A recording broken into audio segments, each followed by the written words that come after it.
कौन कौन सी वो विधियां हैं जिनके द्वारा हम तैयार कर सकते हैं गन्ने की नर्सरी। जैसा कि आप जानते हैं कि इस समय शरतकालीन गन्ने की बुआई का समय आ गया है और ये सबसे उपयुक्त समय चल रहा है कि गन्ने की नर्सरी तैयार करने की। जी हाँ, आज हम बात करेंगे गन्ने की नर्सरी तैयार करने की विभिन्न विधियाँ। मैं एस.के. पाठक, प्रसार अधिकारी, आप सभी का आज के इस कार्यक्रम में स्वागत करता हूं। और मेरे साथ इस विषय पर विस्तार से चर्चा करने के लिए हैं डॉक्टर वी.सी. जादौन, जो कि यहाँ पे प्रक्षेत्र अधीक्षक के पद पे हैं। आज हम विस्तार से चर्चा करेंगे गन्ने की नर्सरी तैयार करने की एस.टी.पी. विधि। एस.टी.पी. विधि में भी जो लंबवत विधि है, हॉरिजॉन्टल विधि और वर्टिकल दोनों, लंबवत और क्षैतिज दोनों विधियों से जो गन्ने के टुकड़े रखते हैं, उन दोनों विधियों पे हम विस्तार से चर्चा करेंगे।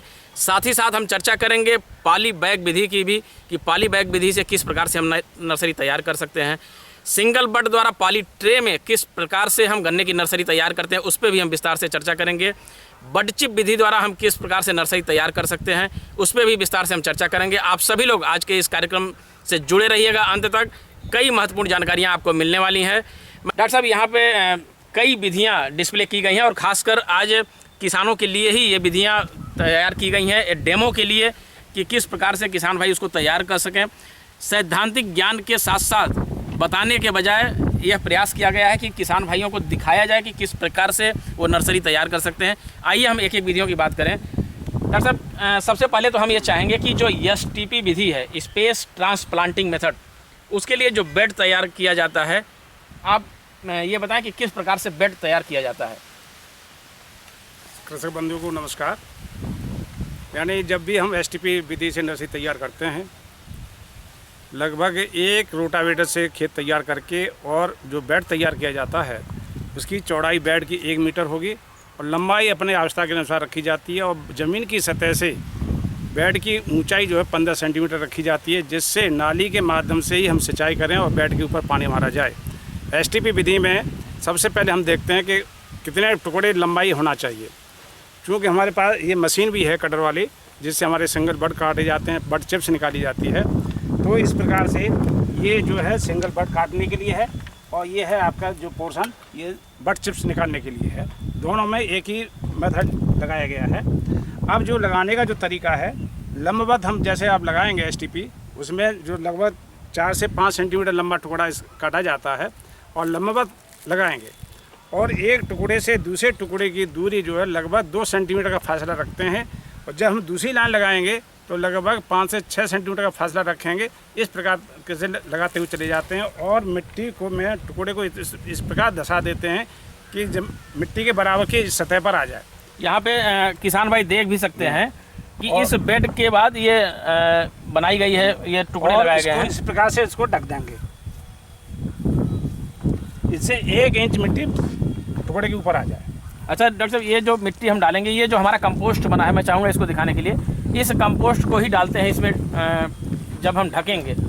ऐसा इसमें जब भी हम नर्सरी तैयार करते हैं तो इसमें 3 पार्ट लेते हैं। पहला कंपोस्ट खाद, दूसरा मिट्टी, तीसरा भाग बालू, रेता। इनका 1/3 रेशियो में लेकर के तीनों का मिश्रण बराबर करके और बेड के ऊपर फैलाया जाता है और बेड पे फैला करके ही गन्ने के टुकड़े लगाए जाते हैं। तो कहने का मतलब, जब हम बेड तैयार कर लेते हैं तो बेड तैयार करने के बाद एक लेयर, अगर हम कहें तो एक लेयर इस मिक्सचर की डाल देंगे। जी। उसके बाद फिर हम ये नालियाँ ये बनाते हैं और मिश्रण से इसके ढकाई होगी। अच्छा, मिश्रण से ही इसकी ढकाई होगी। मैं यहाँ पे और थोड़ा सा विस्तार से मैं चाहूँगा कि जब हम बेड बनाते हैं तो किसान भाइयों को थोड़ा सा बेड बनाने का एक तरीका बता दीजिए कि उस समय जो रोटावेटर हम चलाते हैं, क्या क्या चीज़ डालें ताकि हमारी नर्सरी अच्छी हो उसमें। तो जब भी हम रोटावेटर से जब जुताई करते हैं, रोटावेटर से जुताई से पूर्व लगभग अगर आपका 1 मीटर लंबाई का है और 100 वर्ग मीटर यदि आप बेड तैयार कराना चाहते हैं, यानी तो उसमें लगभग 2.5 से 3 कुंटल कंपोस्ट खाद पड़ेगी और उसमें बालू उतना ही पार्ट पड़ेगा, मिट्टी उसके साथ मिक्स रहेगी और लगभग रीजेंट जो है 200 ग्राम उसमें मिक्स करा देंगे, जिससे हमारे दीमक और अंकुर वो जड़ बेधक से कोई हमारे टुकड़े को नुकसान ना हो। इस प्रकार से हम बेड तैयार करा देते हैं और उसके बाद हम और मिट्टी हमारी भुरभुरी होनी चाहिए। उपचारित भी यहाँ पे करते हैं। हाँ, ये यहाँ टुकड़े काटने के बाद लगभग 40 लीटर पानी लेंगे और 40 लीटर पानी में दो तरह की दवाएं आपके पास हैं। एक बावस्टीन है, एक हेक्सास्टॉप जो है मार्केट में उपलब्ध है, उससे भी ट्रीट करेंगे। तो बावस्टीन का 1 लीटर पानी में 1 ग्राम और जो आपका हेक्सास्टॉप है या थायोफिनेट मिथाइल है, इसका 1 लीटर पानी में 2 ग्राम इसका सॉल्यूशन बनाएंगे और सॉल्यूशन इसी के अंदर आप एमिडा अथवा क्लोरीपाइरीफॉस का भी मात्रा लेंगे। जैसे क्लोरीपाइरीफॉस है तो 1 लीटर पानी में 1 ml दवा, यदि एमिडा है तो 1 लीटर पानी में आधा ml दवा लेकर के उसको ट्रीट करके गन्ने के टुकड़ों को लगभग कम से कम 10 मिनट दबाएंगे, उसके बाद ही निकालेंगे। उसके बाद ही फिर हम ये इसमें लगाएंगे। ये हमारे पूरी तरह से आपका बीज शोधन हो जाता है। उसके बाद फिर ये जिस तरीके से हम लाइन बनाते हैं, इनकी दूरी लगभग आपने बताया कि 5-6 सेंटीमीटर रहती है। टुकड़े की जितनी लंबाई होगी उसकी आपकी लाइन से लाइन की दूरी हो जाएगी और एक टुकड़े से दूसरे टुकड़े की दूरी लगभग 1 इंच या 2.5 सेंटीमीटर के आसपास ये रखनी चाहिए। उसके बाद फिर हम वो जो मिक्सचर हमारा बनता है उसके ऊपर लगभग जी। और आपका एक भी और बता दें कि हम जब लंबवत लगाते हैं उसके लिए हमको एरिया 1 एकड़ के पीछे अगर हम देखते हैं कि हमको 1 एकड़ गन्ना लगाना है तो नर्सरी कितने एरिया में हम लगाएंगे, तो लगभग 40 वर्ग मीटर में वो कंप्लीट हो जाता है, हमारे 10,000 पौधे आ जाते हैं। यदि हम उसको लिटा करके हम लगाएंगे तब दूरी आप जो है एरिया आपका डबल हो जाएगा, लगभग 80 वर्ग मीटर में प्रति एकड़ के हिसाब से लगेगा। तो ये आपके 8,000 से लेकर के 10,000 पौधे जो है प्रति एकड़ के हिसाब से नर्सरी तैयार होती है। यहीं पे डॉक्टर साहब ये एक और सिस्टम यहाँ पे डेमो किया जा रहा है कि वहाँ पे हम ये लंबवत लगा रहे थे, जहाँ के टुकड़े को वहाँ पे लंबवत लगा रहे हैं। यहाँ पे ये क्षैतिज बिछाया गया है। और क्या चीज़ है ये एक मेथड और निकाला गया है, हमारे काश्तकार बंधु भी इसको काफ़ी कर रहे हैं, हम लोगों भी ने किया है। ये चटाई विधि है। यानी चटाई विधि का मतलब है नीचे कोई पन्नी ले लेते हैं या बोरी ले लेते हैं, उस पर यानी मिश्रण। यहाँ पे बोरी ये दिखाई भी पड़ रही है, देख रहे हैं किसान भाई, ये देख सकते हैं। ये सिर्फ डेमो के लिए लगाया गया है कि अगर आप बेड नहीं बनाना चाहते हैं तो इस बोरी पे भी रख कर लगाने का फायदा ये है कि जब भी आप ट्रांसप्लांट करने के जाते हैं, ट्रांसपोर्ट करते हैं, तो इसको पूरा बोरी के सहित उठा के चले जाते हैं, जिससे हमारे पौधे डैमेज नहीं होते। उस विधि में अगर आप उखाड़ते हैं तो कोई जड़ें टूट जाती हैं, कभी पौधा टूट जाता है तो उसमें डैमेज हो जाता है, लेकिन इसमें डैमेज नहीं होगा। और दूसरा इसमें यह भी है कि ये केवल टुकड़े मैनुअल काटे गए हैं, मशीन के द्वारा नहीं काटे गए, तो इसमें कुछ लंबाई भी ज़्यादा रहती है, तो पौधा मजबूत होता है और इसी मिश्रण से इसको ढक दिया जाता है। इसी मिश्रण से इसको ढक देते हैं। जब आपकी ये पौधा 25 से 30 दिन की हो जाएगी तो ये ट्रांसप्लांट के लिए तैयार होते हैं। कम से कम एक पौधे में 4 से 5 पत्तियाँ जब हो जाती हैं तो आपकी पौध जो है तैयार हो जाती है, पौधा आप खेत में उसको लगा सकते हैं। और ये चटाई सहित ही आप खेत में ले जाएंगे और कोई दिक्कत नहीं होती ले जाने में। अब एक बात आती है, ये तो बात बुआई की हो गई कि एसटीपी विधि में 2 विधियां हैं, जो हम लंबवत और क्षैतिज की बात करें। और दूसरी एक ये है कि अगर कोई किसान भाई बेड नहीं बनाना चाहते हैं तो वो इसमें बोरी पे भी रख के कर सकते हैं, आराम से कर सकते हैं। अब बात आती है कि इनकी सिंचाई की बात, पानी की बात करें तो वो कैसे कब दें और कैसे देना चाहिए? ये चटाई विधि जब भी हम लगाएंगे तो समतल मिट्टी में लगाएंगे जी, क्योंकि इसमें ऊपर नीचे पन्नी बिछी हुई है, ऊपर से मिश्रण तैयार हुआ है, तो इसमें हम नाली के माध्यम से पानी नहीं देंगे, सीधे समतल विधि में करेंगे। तो समतल विधि से गन्ने की सूखी पत्तियां पुआ डाल करके हजारे से उसको सिंचाई कर देते हैं। अच्छा, इसमें हाँ, एसटीपी विधि में आपको नाली के माध्यम जो नाली आप किनारे नालियां बनी हुई हैं, किनारे जो नाली बनी है उसी नाली के अंदर पानी आएगा, वो पानी जो सक करके गन्ने के टुकड़े के पास पहुँचेगा। इसमें हम डायरेक्ट जब तक पानी नहीं देंगे जब तक गन्ने का जमाव नहीं हो जाता। जब गन्ने का जमाव हो जाता तब हम बेड के ऊपर भी पानी देने का प्रयास करते हैं। जब जमा हो जाए उसके बाद बेड के ऊपर भी पानी दे सकते हैं। अब बात ये आती है कि 1 एकड़ के लिए कितने पौधे की ज़रूरत होती है? हमारे क्षेत्र में काफ़ी पूरे देश के जो भी जहाँ पर गन्ना उत्पादक हमारे प्रांत हैं उन प्रांतों में भी स्पेसिंग जो है अलग अलग है। कहीं 3 फीट की दूरी पे बोते हैं, कहीं 4 फीट की दूरी बोते हैं, कहीं 5 फीट की दूरी बोते हैं। तो उसी प्रकार से अगर हम 3 फीट की दूरी पर हम ले रहे हैं और 1.5 पौधे से पौधे की दूरी हम 1.5 फीट ले रहे हैं तो वहाँ लगभग 10,000 पौधे प्रति एकड़ के हिसाब से लगेंगे। जहाँ हम 4 फीट की दूरी ले रहे हैं और 1.5 फीट का ही फासला रख रहे हैं तो वहाँ लगभग 8,000 के आसपास पौधे लगेंगे। तो इस प्रकार से 8,000 से लेकर के 10,000 के पौधे आप प्रति एकड़ के हिसाब से आपके लग जाते हैं। और ये विधियाँ जो हैं वास्तविक जो हैं जो नवीनतम प्रजातियाँ होती हैं उनको बीज संवर्धन करने, क्योंकि हमारे पास इतना बीज नहीं होता है कि हम कॉमर्शियल उसको लगा सकें। तो उन नवीनतम प्रजातियों को बीज संवर्धन करने के लिए इन्हीं विधियों से हम प्रयोग करके और अधिक से अधिक यानी लगभग 1 वर्ष में हम देखें तो 6 से 7 गुना बीज हम ज़्यादा तैयार कर सकते हैं इस विधि के सामान्य विधि की तुलना। जहाँ पे सामान्य विधि से हम लगभग 10 गुना हमारा मल्टीप्लिकेशन होता है, वहीं पे इन विधियों द्वारा लगभग 17, 18, 20 गुना तक इसका मल्टीप्लिकेशन बड़े ही आसानी से हो जाता है। ये तो बात हो गई कि 1 एकड़ में हमें 10,000 पौधों की आवश्यकता पड़ेगी। हम यहाँ पे बात कर रहे थे कि नवीन किस्में चूँकि हमारे पास बहुत ही कम होती हैं तो ये अगर बात करें कुंटल की, तो 1 एकड़ में जैसे 10,000 पौधे की आवश्यकता होती है, तो 1 एकड़ के लिए कितना बीज की आवश्यकता होगी, कितने कुंटल बीज की आवश्यकता होगी? इसके लिए अगर आप मशीन अगर आपके पास है और जो कटर जो आप देखने को प्राप्त हो रहा है, अगर इसके माध्यम से अगर आप बीज काट रहे हैं तो लगभग 4 से 5 कुंटल प्रति एकड़ के हिसाब से लगेगा। यदि आपका टुकड़ा मैनुअल है, 5 से 6 सेंटीमीटर लंबा है, तो 5 से 6 कुंटल आपका बीज लगेगा। यदि आप बड चिप्स निकाल रहे हैं या ट्रे के माध्यम से आप बीज नर्सरी तैयार कर रहे हैं, तो बड चिप्स के मात्र 1 कुंटल 1.25 कुंटल ही बीज लगता है, इससे ज़्यादा बीज नहीं लग पाता। और इसी प्रकार से ट्रे में अगर आप लगा रहे हैं तो 4 से 5 कुंटल बीज प्रति एकड़ के हिसाब से लगता है, यानी बहुत कम बीज की मात्रा की आवश्यकता पड़ती है। तो एक तरह से हम ये कह सकते हैं कि चाहे वो ट्रे विधि हो या फिर STP विधि हो, मोटी मोटा अगर मान के चलें तो 4 से 5 कुंटल प्रति एकड़ हमारा लगेगा, बजाय उसके जो हमारी बड चिप विधि है उसमें चूँकि 1.25 कुंटल लगेगा। बाकी इन विधियों में यही लगता है। इनके कई प्रश्न पहले भी आए थे किसान भाइयों के कि इनको ट्रांसप्लांट कैसे करेंगे। पहले हम और विधियों की डॉक्टर साहब बात कर लें, उसके बाद ट्रांसप्लांट की बात करेंगे, कैसे इनकी रोपाई करेंगे। यहाँ पे किसान भाई देख सकते हैं पॉली बैग विधि का भी ये डेमो किया जा रहा है कि पॉली बैग में किस प्रकार से तैयार करते हैं। डॉक्टर साहब इसके बारे में थोड़ा सा।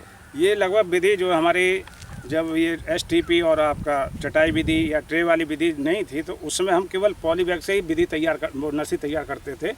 ये पॉली बैग का जो प्लास्टिक की जो थैली है, इसकी जो लंबाई या चौड़ाई होती है वो 10 बाई 12 सेंटीमीटर के आसपास की होती है। इसके दोनों कोने काट दिए जाते हैं और लगभग 2-3 छेद बीच में कर दिए जाते हैं, और 2/3 मिश्रण, यानी जो मिश्रण आपको बताया गया है, 1 भाग मिट्टी, 1 भाग बालू, 1 भाग कंपोस्ट खाद, इन तीनों को मिक्स करके और 2/3 हिस्से में हम थैली भर लेते हैं। उसके बाद गन्ने के टुकड़ों के 2 तरीके होते हैं, एक लिटा करके, एक खड़ा। आप दोनों विधियों को देख रहे हैं, आप सकते हैं दोनों तरीके से। दोनों विधियाँ इसमें दिखाई गई हैं। तो इसमें आप ये भी पूछें कि साहब कौन सा अच्छा रहेगा। विधियाँ दोनों अच्छी हैं, लेकिन जब जो खड़ा गन्ना है, जो टुकड़ा लगाया गया है, जब हम ट्रांसप्लांट खेत में करेंगे तो इसके लिए आपको गड्ढा थोड़ा गहरा खोदने की आवश्यकता पड़ेगी। उसमें जो लिटा हुआ गन्ना वो है टुकड़ा है, उसमें आपको ज़्यादा गहरा गड्ढा खोदने की आवश्यकता नहीं पड़ेगी। तो इतना ही फ़र्क है और कोई फ़र्क नहीं है। इसमें भी लगभग 20-25 दिन में पौधे तैयार हो जाते हैं। 3-4 इस समय अगर आप 1 सितंबर से लेकर के और 10 सितंबर के बीच में अगर आप पौधा लगा रहे हैं, नर्सरी तैयार कर रहे हैं, तो मात्र ये 1 हफ्ते में जम करके तैयार हो जाएगा, जमा हो जाएगा। और हम लोग कहते हैं कि लगभग 1 महीने के 30 से 35 दिन की पौध तैयार हो जाती है। लेकिन वर्तमान में अगर हम सितंबर में पौध तैयार कर रहे हैं तो कम से कम ये 20 से 25 दिन के बीच में तैयार हो जाएगी और ये पौधा लगाने के योग्य हो जाता है। तो क्या डॉक्टर साहब हम ये कह सकते हैं कि ये बहुत ही उपयुक्त समय है गन्ने की नर्सरी तैयार करने का? आज हम बात कर रहे हैं 31 अगस्त में बात कर रहे हैं, तो क्या हम किसान भाई सितंबर के फर्स्ट वीक में लगा सकते हैं? इस समय अगर आप लगाएंगे, सितंबर के फर्स्ट वीक में अगर लगाते हैं, तो लगभग मेरा जो अनुभव है, लगभग अगर पैदावार के दृष्टिकोण से देखें तो 1 बीघे में अगर आप नर्सरी सितंबर में लगा करके ट्रांसप्लांट करते हैं तो लगभग 100 से 125 कुंटल प्रति बीघा के हिसाब से पैदावार मिलने की संभावना निश्चित रहती है। क्योंकि समय इसको काफ़ी मिल जाता है, इसमें आर्द्रता काफ़ी होती है, मौसम काफ़ी अच्छा होता है, जमाव अच्छा होता है, और जमाव जल्दी होता है, 1 हफ्ते में ही जमाव हो जाता है। जबकि अगर वैसे देखें यानी मेन जो सीजन होता है तो उसमें लगभग 15 से 20 दिन में गन्ने का जमाव हो पाता है, तो कम से कम 10 दिन बिफोर हो जाता है, इसलिए इसमें हमको पैदावार मिलने के चांस ज़्यादा अच्छे होते हैं। तो इस समय किसान भाई नर्सरी तैयार कर सकते हैं। बहुत ही उपयुक्त समय अब आ गया है गन्ने की नर्सरी तैयार करने की। आगे हम बात करेंगे पॉली ट्रे में किस प्रकार से सिंगल बड और बड चिप विधि द्वारा गन्ने की नर्सरी तैयार कर सकते हैं हम। और मैं बताना चाहूँगा कि इस दिशा में प्रदेश के अपर मुख्य सचिव श्री संजय आर भूसरेड्डी जी द्वारा महिला स्वयं सहायता समूह के माध्यम से बृहद स्तर पर पॉली ट्रे और ये जो बड चिप विधि द्वारा नर्सरी तैयार करके और किसानों को उपलब्ध कराने का बीड़ा उठाया गया है, और ये काफ़ी बृहद स्तर पर चल रहा है, पूरे प्रदेश स्तर पर चल रहा है। हर जिले में महिला स्वयं सहायता समूहों द्वारा ये नर्सरी तैयार की जा रही है, जिससे एक तरफ उनकी आमदनी हो रही है, दूसरी तरफ जो एक गन्ने की किस्म हमारी को 0238 जो लाल सड़न रोग से प्रभावित हो गई है, उसके रिप्लेसमेंट जो हमारा उसका रिप्लेसमेंट हो रहा है बहुत तेज़ी से इस स्वयं सहायता समूहों के माध्यम से इस पॉली ट्रे और सिंगल बड विधि के द्वारा हो रहा है। आप कार्यक्रम से जुड़े रहिए और आगे बड़ी महत्वपूर्ण जानकारी हम आपको देंगे। डॉक्टर साहब आइए पॉली ट्रे के बारे में बात करते हैं। ये पॉली ट्रे ये दिखाई पड़ रहा है, इसमें किस तरीके से हम तैयार करते हैं? ऐसा इसमें जो भी ट्रे आप प्लास्टिक की ट्रे होती है और टुकड़े के साइज का ही इसमें खांचा बना हुआ होता है जी। और सबसे प्लस पॉइंट ये होता है, जैसे एसटीपी आपने लगाते हैं तो उसमें सीधा गन्ना उखाड़ा जाता है ज़मीन से, जी। तो उसमें उखाड़ते समय कुछ गन्ना डैमेज निश्चित होता है। ठीक है। लेकिन इस समय ट्रे में अगर आप लगाते हैं तो इसमें नीचे वाले हिस्से में पोर्शन मिश्रण भर दिया गया है, गन्ने के टुकड़े के ऊपर आँख करके उसको रख दिया गया है, उसके ऊपर इसको पूरा मिश्रण भर दिया जाएगा और इसमें सूखी पत्तियों से या गन्ने की सूखी पत्ती हो चाहे पुआल हो, जो भी आपका ढकने के लिए जो भी व्यवस्था हो उसको ढक करके और हजारे से इसको स्प्रे कर देते हैं। ये लगभग 3 से 4 दिन में ही गन्ने का जमाव इसमें हो जाएगा। इसमें हो जाता है। इस समय 3 से 4 दिन में हो जाएगा। और जब भी हम ट्रांसप्लांट करते हैं तो पौधा केवल थोड़ा पकड़ेंगे तो इसका जो मिश्रण है पूरा उसके सहित उखड़ के आता है, जिससे हमारा पौधा डैमेज नहीं होता, पूरा भोजन पदार्थ भी उसके साथ में। एक चीज़ और बताना चाहेंगे आपको, क्यों अगर हम नर्सरी तैयार करते हैं और सिंगल बड से तैयार करते हैं तो हमारे गन्ने का जमाव 90 से 95% होता है।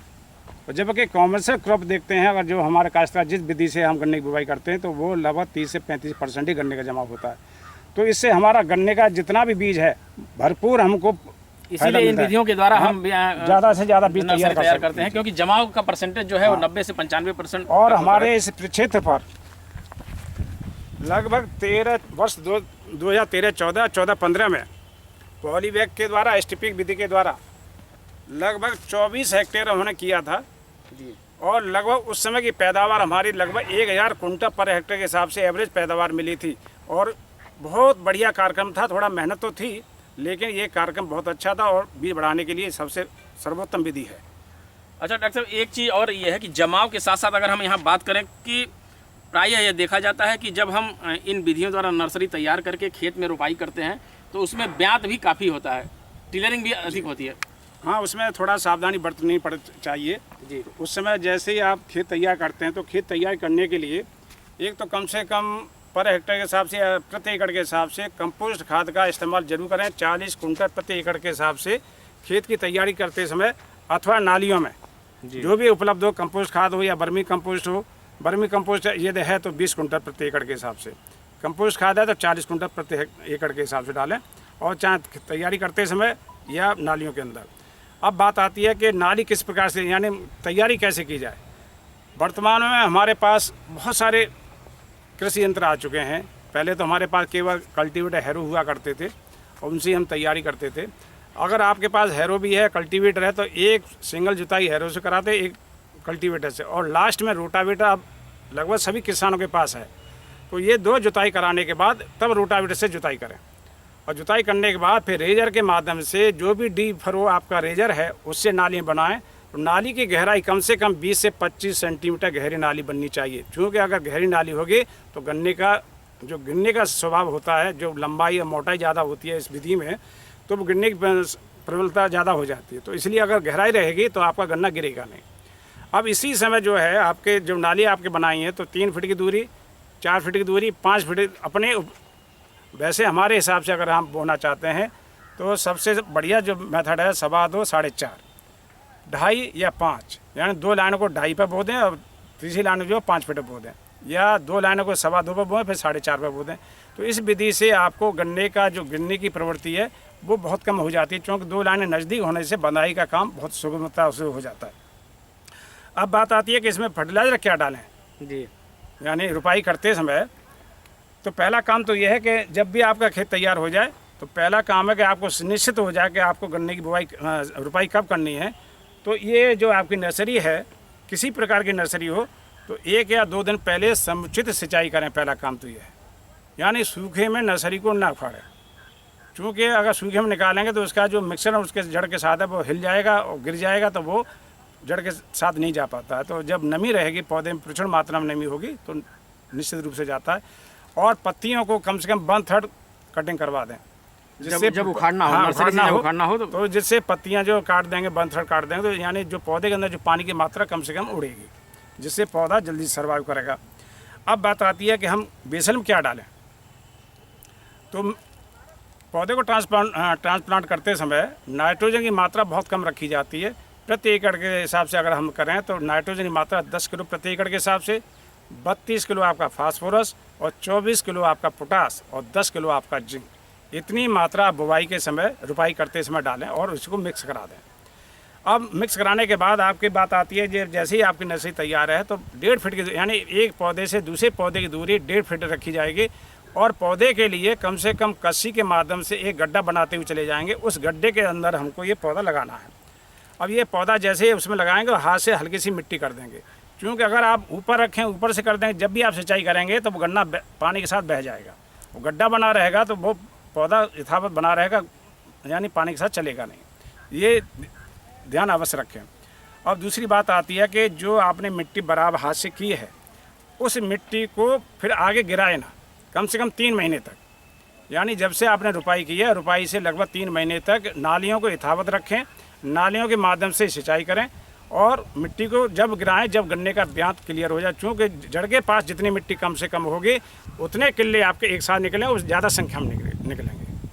तो ये काम किसानों को अवश्य करना चाहिए। अगर एसटीपी या नर्सरी का महत्व तभी होता है जब आप मिट्टी उसको नहीं गिराते हैं। अब बात आती है कि जैसे ही पौधा आपने लगाया तो कुछ अलग अलग यानी किसान करते हैं, तो मेरा सुझाव तो ये है कि पहले सूखे में पौधा लगा दें, उसके बाद तत्काल पानी या 2 घंटे के अंदर पानी पहुंच जाना चाहिए, यानी कम से कम 2 घंटे की व्यवस्था होनी चाहिए कि 2 घंटे के अंदर आपकी सिंचाई हो जानी चाहिए।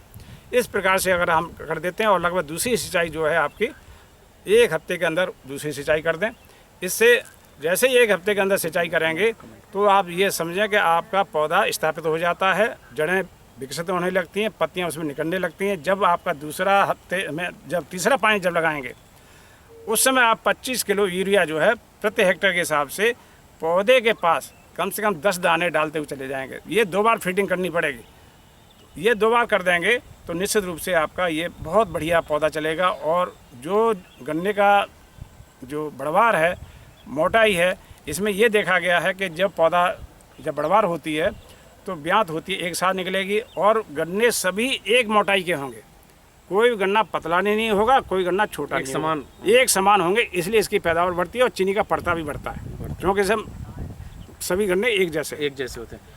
ये तो बात हुई बड़ी विस्तार से, आपने इसकी ट्रांसप्लांटिंग की भी आपने बताया कि किस तरीके से रोपाई हम इसकी कर सकते हैं। एक चीज़ और हम बात आपसे जानना चाहेंगे कि ये जो मिश्रण हम लोगों ने यहाँ पे तैयार किया है, जैसा कि सामने दिख भी रहा है कि रेत, बालू या मिट्टी और कंपोस्ट का मिश्रण हम लोगों ने तैयार किया है। कई बार किसान भाई के पास ये विकल्प होता है कि कोकोपीट में अगर वो तैयार करना चाहें तो आर्थिक दृष्टिकोण से कितना ये उपयुक्त होगा। अगर कोकोपीट या अगर हम परफॉर्मेंस की बात करें कि उसके जमाव परसेंटेज की बात करें तो दोनों में क्या अंतर रहेगा, अगर इस मिश्रण की बात करें और कोकोपीट की बात करें? अब यहाँ पर 3 बात हो जाती हैं जी। कोकोपीट की बात बताई, एक हमने वर्मी कंपोस्ट पे भी किया था और तीसरा मिश्रण पे किया था। सबसे अच्छा जमाव जो हमको मिला और जल्दी मिला कोकोपीट से मिला, दूसरे नंबर पर आपका वर्मी कंपोस्ट था, तीसरे नंबर पर ये मिश्रण था।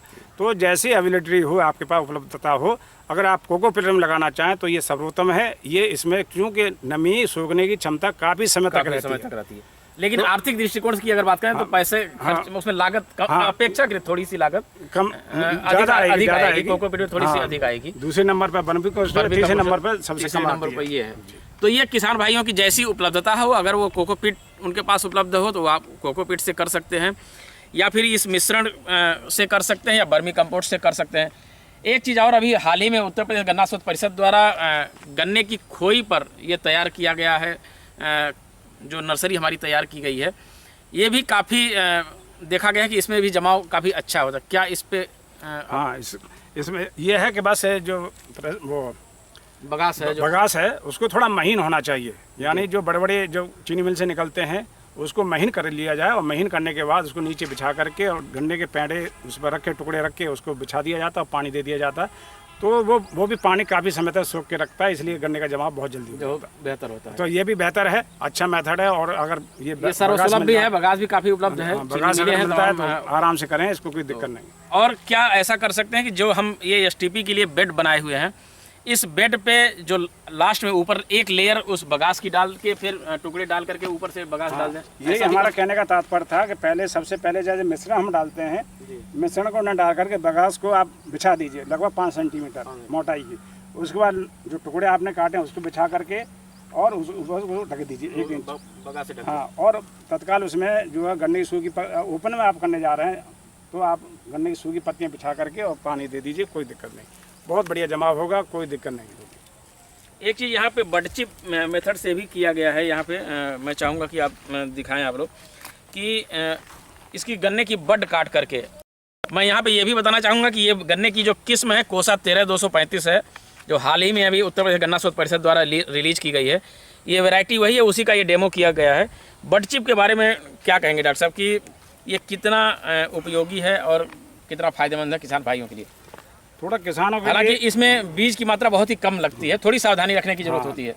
1 क्विंटल लगती है केवल 1 एकड़ के पीछे। 1 एकड़ के लिए केवल इसमें सावधानी बहुत ज़रूरी है, क्योंकि छोटा पीस होता है, बहुत फूड मटेरियल कम होता है, तो इसको यानी ट्रीट करना बहुत ज़रूरी है। बहुत अच्छा ट्रीट किया जाए, स्वस्थ आँखें बोई जाए, तो ये आराम से कोई दिक्कत नहीं और पूरा गन्ने के बीज की बचत हो जाती है। तो ये है कि उस समय जब सीजन चलता है तो उस समय तो आप बड चिप से कर लें, तो आपका जितना भी मटेरियल गन्ने का बचेगा वो चीनी मिल चला जाएगा, पूरा पैसा मिलेगा, केवल आपका 1.25 क्विंटल ही आपका बीज में प्रो किया जाएगा। तो किसान भाई इसको भी बड़े आराम से कर सकते हैं, कोई दिक्कत नहीं है। एक चीज़ और मैं बताना चाहूँ इसमें डॉक्टर साहब, एक चीज़ ये है कि पहला तो हमारा उद्देश्य होता है एसटीपी का कि जो गन्ने की हमारी नई किस्में हैं उनका तेज़ी से मल्टीप्लिकेशन किया जाए। इसके लिए हम एसटीपी विधि और तमाम विधियों का प्रयोग करते हैं। शरद काल में बुआई के लिए एक और समस्या होती है किसान भाइयों के लिए कि कई बार कुछ किसानों का खेत खाली नहीं होता है, और खेत उनका तब खाली होता है, धान की कटाई जब हो जाती है तब खेत खाली होता है, और उस समय टेम्परेचर कम होने लगता है, तो जो बुआई के लिए जमाव के लिए बेहतर नहीं होता है। तो उस समय के लिए क्या किसान भाई ऐसे समय पे भी नर्सरी इसकी तैयार कर सकते हैं ताकि वो धान की कटाई के बाद वो ट्रांसप्लांट कर सकें और पैदावार ले सकें? इसका 2 विकल्प थे। एक तो नई प्रजातियों का बीज संवर्धन करना था, दूसरा ये था कि समय से हमारी गन्ने की बुवाई हो। खरीफ में बोई जाने वाली जो भी फसल आपकी है, चाहे मक्का हो, चाहे धान हो, अन्य फसल हो, अगर वो समय से हार्वेस्ट नहीं हो पा रही हैं, कटाई नहीं हो पा रही हैं और आपका गन्ने की बुवाई का समय निकला जा रहा है, तो आप इसको बिल्कुल सही यानी जो भी फसल आपकी खरीफ कटे उसके 1 महीने पहले इसको आप नर्सरी तैयार कर लें। और जैसे ही आपका खेत खाली होगा, धान का खाली होगा, मक्का खाली होगा, तो उसी प्रकार खेत तैयार करके आप सीधे इसको आप पौधा लगा दें, तो आपकी फसल जो है बिल्कुल टाइमली हो जाएगी। जो लगभग हम जनरल वे में बात करते हैं 1100-1200 कुंटल प्रति हेक्टेयर के हिसाब से आपको यानी इजी गोइंग आपको प्राप्त होगी, उसमें कोई दिक्कत नहीं होगी। ये तो डॉक्टर साहब ने बताया कि बड़े विस्तार से, चाहे वो एसटीपी विधि हो, चाहे पॉली बैग विधि हो, या पॉलीट्रे की विधि हो, या बड चिप की विधि हो, इन सभी विधियों के बारे में आज विस्तार से चर्चा ही। मुझे लगता है कि अब किसी प्रकार का कोई डाउट हमारे किसान भाइयों के मन में नहीं होगा। और अनेक प्रश्न भी पिछले कई कार्यक्रमों में आ रहे थे कि नर्सरी तैयार करने की विधि के बारे में लाइव डेमो किया जाए। श्री जादौन जी का बहुत बहुत धन्यवाद देना चाहूँगा कि आज ये जो लाइव डेमो का अरेंजमेंट आपने किया और किसानों को बहुत अच्छी जानकारी दी। धन्यवाद। नमस्कार।